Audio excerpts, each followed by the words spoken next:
going on in Europe. We knew about them. They just didn't want to get involved. They didn't want to lose American lives to a war that we originally had nothing to do with. But our country was so powerful, and there were so many people involved. We didn't really know that the Holocaust was going on, though. You don't think so? No. I don't think so. But you can't hide something that big from the most powerful people in the world. No, I think the powers that be had a pretty good idea that it was going on, but the common people that actually went and fought that war, they were the ones that had to stumble upon it. The people in government didn't want over in Europe and be like, oh my God, look at what happened. It was the average people that actually went and fought the war. They had to stumble across that sort of shit. Well, you can't imagine something like that. I could never imagine going through anything like that unless you actually see it firsthand. That's why I can't say what it's like. I can't say what it's like for a soldier. I've never been in their shoes. I've never had to go through something like that. So I can't say what is right for them and what they feel. Well, yeah, then that's kind of... I know how I feel about things and the actions that I take. That's all I know. So all I know in this world is what's going on inside here. I don't know what's going on inside there or inside there. So therefore, in a way, and it is hypocritical, and I do contradict myself, but you are going to do something out there that maybe other people are going to be like, why did she do that? That's fucked up. You did it because you felt strongly about it. Those people, they might disagree with it, but I'll be someone who will admit, I don't know how she feels about it, so I really don't know why she did what she did, but she knows why she did what she did. So you don't think that people sometimes... Whether I consider you a good or a bad person, you felt strongly about it enough to do it.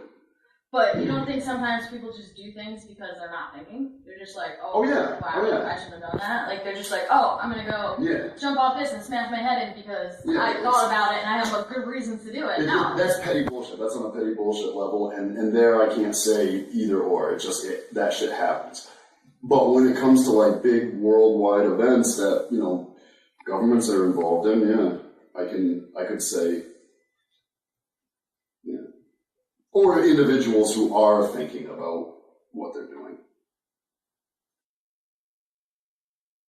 Get back to the why occupying other countries. Why do you feel that is wrong?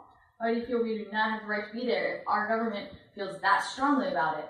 That is their opinion. That is what they feel that strongly about. Yeah, and that's where I can admit that I contradict myself, because I can take those certain things and say, I disagree. Why should we be there? Why? Why? Because both of those occupations are a result of 9/11. You think so? You think that if that didn't happen, it was in the works. It was in the works. Iraq was in the works. It definitely was in the works. They needed something to, to get the country unified and get them all pissed off. Retaliation, huh? You don't think we're helping people? No. Those two countries are so much worse off since we went in there and fucked it all up. Trust me, it is. Trust you? How? It is. I want proof. Look at us. Towns that have never had running water, have running water for the general public. When Saddam Hussein was taking out of power, over 90% of Iraq voted. Less than 50% of Americans vote. That's how much they care. That's how happy they were that we gave them the right to vote. Over 90% of eligible voters voted in their election. And it's not like that here. People don't care here. Less than 50. What's the difference there? That shows you how much people care and that they appreciate the choice. Because if they didn't want the choice, they wouldn't have went and taken it. Voting is one thing, but infrastructurally, the country is a disaster. The only interest that our contractors and shit over there have are protecting our interests, which is the oil that's over there. That's our interest. That's all we're interested in, is the resources that's over there. The country is in shambles as far as infrastructure.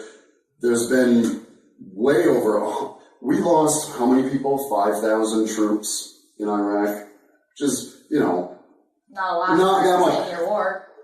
Iraq, civilians and people involved in the war effort over there. It's close to 200,000 people. 200,000 Iraqis. Only country that will go out of the way not to kill civilians. then how come there's 150,000 dead ones? Because And all of their families that are still dealing with that, and how it broke families apart, and it's just endless shit. Yeah. That really there was, other than our interest there, as far as resources. But Saddam Hussein didn't tear people apart? You don't think he killed Our like government 200,000 went to the UN and put on a good show that Saddam Hussein had something to do with 9/11. He had nothing to do with 9/11. So you That Iraq never attacked us, never attacked. So you think he should still be in power? Yeah, he's a great guy. And the first Gulf War, we went over there because Kuwait was an ally of us. It's a small country, but the only reason Kuwait's an ally of us, once again, is because of their resources. We wanted to protect the resources that we so depend on, that we're so addicted to, and all that shit. Yeah. And then Afghanistan, that was basically because that's where we believed Osama bin Laden to be. We've been there for fucking 10 years. We're still there. Osama bin Laden was not in Afghanistan. It's not just Osama bin Laden. He's been being harbored. The leader of the Taliban, who is what we were trying to stop. Right. He wasn't. As soon as what went down, he was out of Afghanistan immediately. And Pakistan, which is a country that we've considered for a long time, a nuclear power that we consider an ally, now we're like, since they found him there, and they don't really believe the government of Pakistan being like, oh, we had no idea he was here. Our relationship with this country is like teetering because we don't believe them. They think what we did was wrong by just sending our special ops in there, or special squad or whatever in there to do what they did. They're a sovereign nation. We have no right to do that, blah, blah, blah.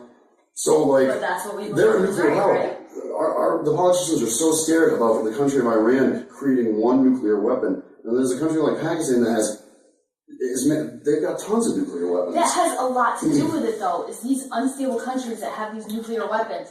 One nuclear weapon shot off could end the world. Right, whatever. Because that whatever, that's a big deal. I'm trying to answer your question about Afghanistan and Iraq. If we wanted to, if our government was honest to us and we were going to retaliate for 9/11, we would have never gone to Afghanistan or to You don't think so? Iraq. No. If they did the right thing and it wasn't about our country's interests in the region, we would have done the right thing. And Iraq wouldn't have been involved and Afghanistan wouldn't have been involved.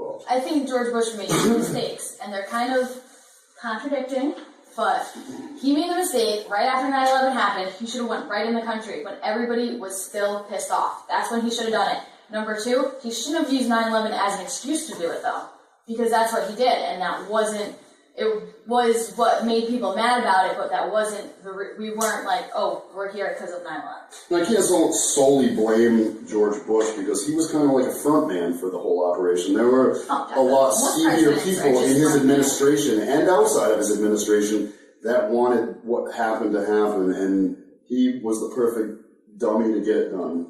Nuclear weapons have to be controlled, though. That's a lot what it boils down to. Saddam Hussein has control of nuclear weapons. The guy's a nut job. He likes to kill people. He takes joy in killing others. That's what he does. He will kill you because you say, I don't like you. I don't like you. Okay, you're dead. You're tortured and killed.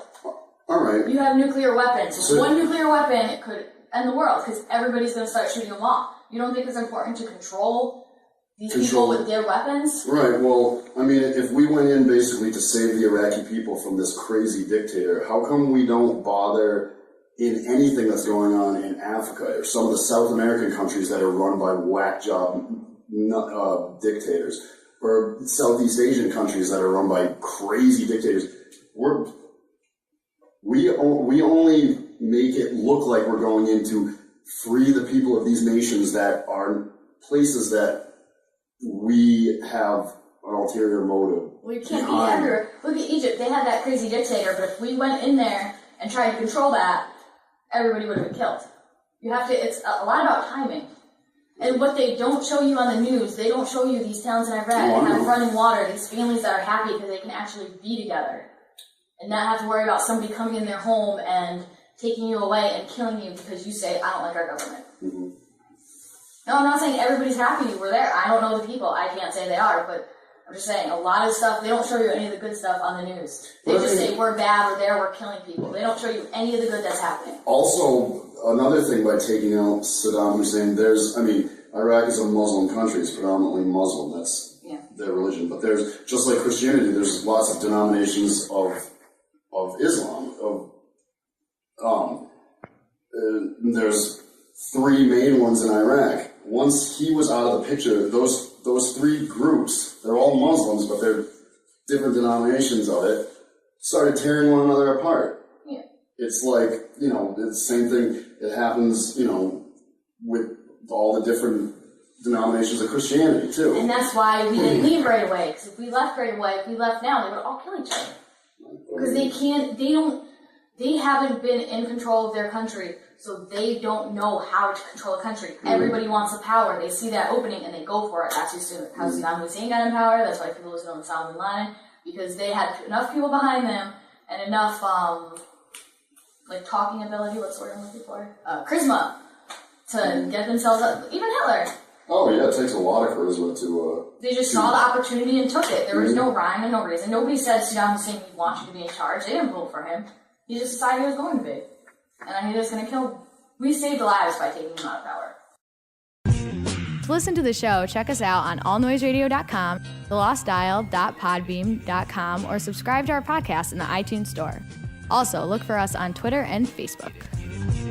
What was that you said?